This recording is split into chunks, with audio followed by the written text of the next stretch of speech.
false reassurance when something serious is actually brewing.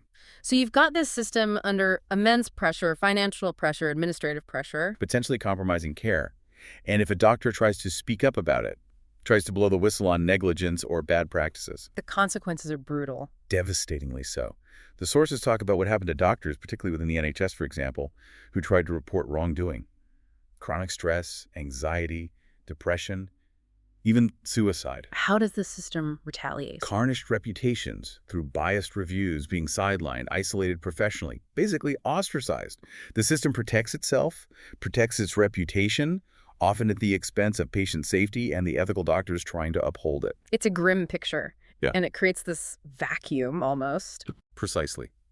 A vacuum where the established system seems unable to fully contain the problem, especially something like antibiotic misuse and infectious spread. And that's where Dr. Maya comes in. Not designed by administrators worried about budgets, but driven by this urgent need to prevent catastrophe. Exactly. Its stated goal is explicit: to prevent delays and reduces the risk of epidemics and pandemics. It's framed almost as a survival tool born out of systemic failure. Okay, so let's get into the nuts and bolts of it. How does Dr. Maya actually do this, the color-coded approach? Right. The whole mission is about empowering people, giving you more control over your health decisions, protecting you and your family from, say, unnecessary antibiotics, and hopefully reducing complications or hospital visits. And it does this by simplifying things drastically with colors. Yeah, it bypasses that whole complex narrative we talked about earlier, at least initially. It relies on standardized symptoms or signs that you input, and then it assigns a color code. It's rapid triage. So what are the codes? Green, yellow, red. That's it. Simple as traffic lights. Okay, break it down. Green means? Green generally means minor symptoms. Things you can probably manage yourself with self-care, maybe over-the-counter stuff from a chemist, or perhaps just monitoring. Low risk. Yellow. Yellow suggests moderate severity. This is where you probably need to see a professional, your GP, a nurse prescriber.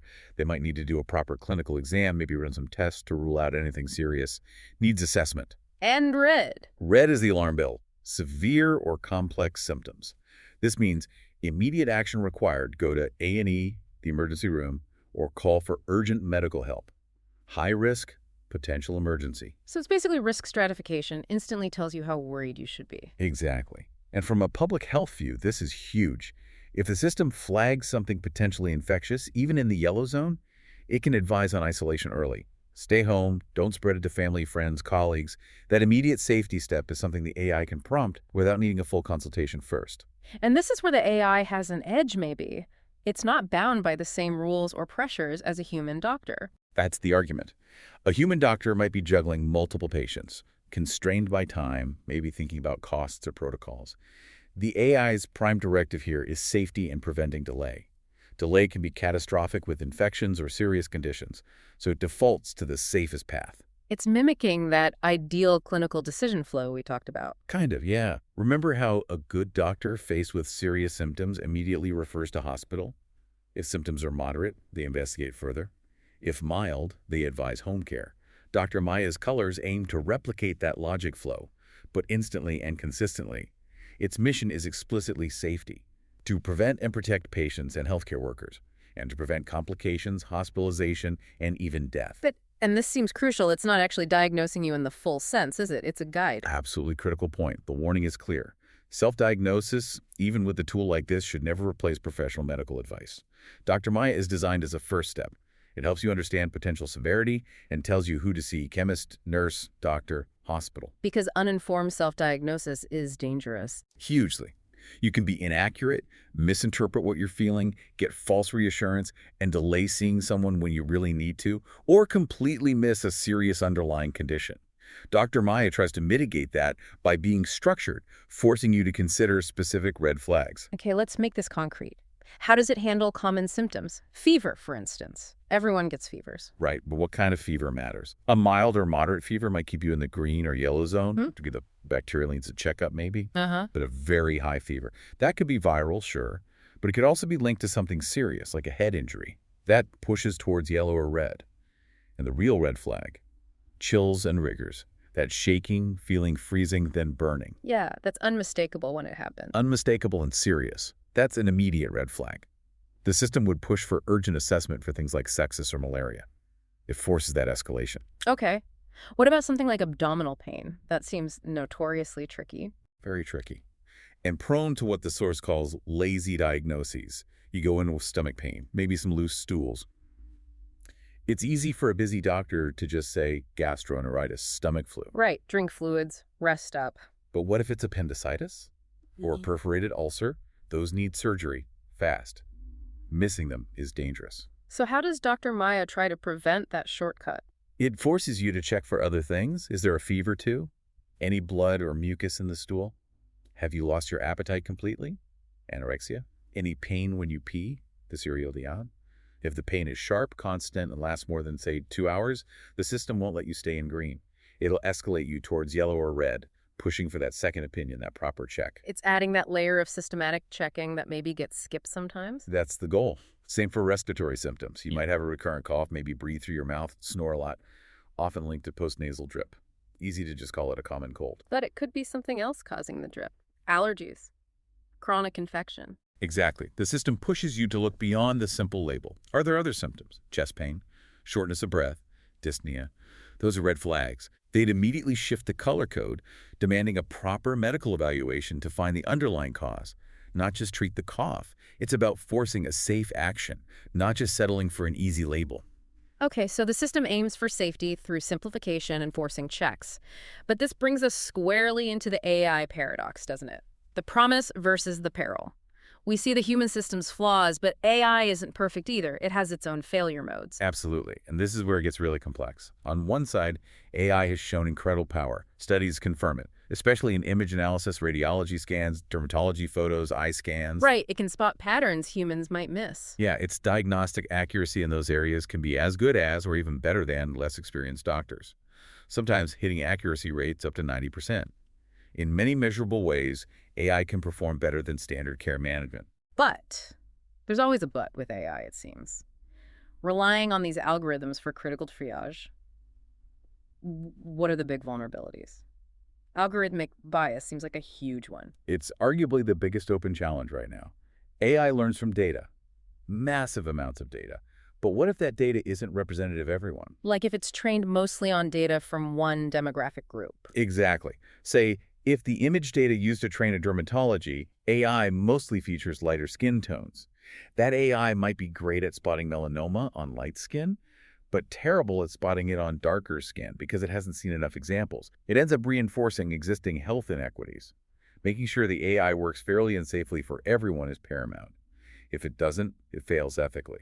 So there's passive bias from the data, but then there's active manipulation. Adversarial attacks, you mean people could intentionally try to fool the AI? Yes, and it's surprisingly feasible. These aren't like hacking in the traditional sense. They're subtle changes to the input data designed to trick the algorithm. Like what? For images, simply rotating a picture by a specific calculated angle could potentially change the AI's diagnosis.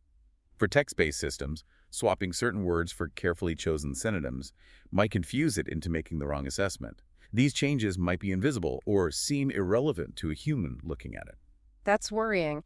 And the sources mention this could even be used for financial gain, like manipulating insurance claims. Yeah, that's a really concerning possibility. Insurance billing relies on specific diagnosis codes. An attacker could potentially use these adversarial techniques to figure out which subtle changes in describing symptoms or which synonyms might trick the AI into assigning a diagnosis code that pays out more money from the insurance company. So automating fraud, essentially. Potentially, yes. Yeah. It shifts the risk from just diagnostic error to actual intentional financial manipulation. It underscores how critical security and robustness are for these systems. Okay, so even if the tech itself is perfect, which it isn't, there are human barriers. People might just not trust an AI with their health. Why the resistance? Research points to a few key psychological factors. First, pretty simply, the need for personal contact and peace. People just value talking to a human. They want empathy, judgment, that connection. Makes sense. What else? Second, perceived technological dependence, PTD. This is the feeling of becoming too reliant on the technology. People worry about losing control, or maybe that the infallible machine will somehow dehumanize the whole process of care. A fear of being reduced to data points. Sort of, yeah. And third, there's just general skepticism toward AI, GSAI. Let's face it, AI is often hyped up, marketed as revolutionary. People are naturally cautious about new tech, especially when it involves something as personal and high stakes as their health. They might prefer the methods they know, the tried and true human doctor. And then there's the whole regulatory side. Can the rules keep up with how fast this tech is changing? That's another major hurdle. AI, especially the kind that keeps learning and updating itself after it's released, needs constant monitoring. A total product lifecycle approach, they call it. Regulators are struggling to build the capacity to oversee this properly. The tech evolves faster than the oversight mechanisms, which doesn't exactly build trust or ensure safety across the board. So it feels like we're caught in this difficult place. We've got the human touch, the narrative, the deep listening, which is vital but maybe slow and inconsistent under pressure. Right. And then we have the algorithmic approach, like Dr. Maya, offering speed, consistency. That safety-first mandate needed to tackle huge threats like AMR or pandemic spread, but it comes with its own risk bias, manipulation, trust issues. So the path forward has to be about bridging that gap somehow. It seems that way. The real value probably lies in finding the right balance. We need the efficiency and the structured safety checks that AI can offer, especially for rapid triage. But we can't lose the human element, the empathy, the moral judgment, the ability to see the whole person behind the symptoms. AI can't replicate that holistic understanding. Let's circle back to the name Maya one last time. That idea of contradiction, the mist over reality. Yeah, the philosophical Maya is about recognizing life's inherent paradoxes. The practical Dr. Maya, with its color codes, seems like an attempt to cut through that, to define simple, actionable facts, green, yellow, red, within all the complexity and uncertainty of illness and overloaded systems. It's like it's trying to force clarity in the fog. Exactly. Forcing a clear, safe action. Seek care now. Isolate, wait, and see, rather than letting us get lost in the mist of maybe, perhaps, what if. It pushes responsibility onto the user to act based on that simplified signal. It's using a simplified map for a very complicated territory, acknowledging that sometimes, maybe, the immediate safety signal is more important than getting the perfect, nuanced understanding right away. Which leads us to our final thought, something for you, the listener, to mull over after this deep dive. We all want the truth about our health, right? The objective reality. But how much of our journey towards health is actually shaped, maybe necessarily shaped, by things that give us a sense of safety, even if they're simplifications?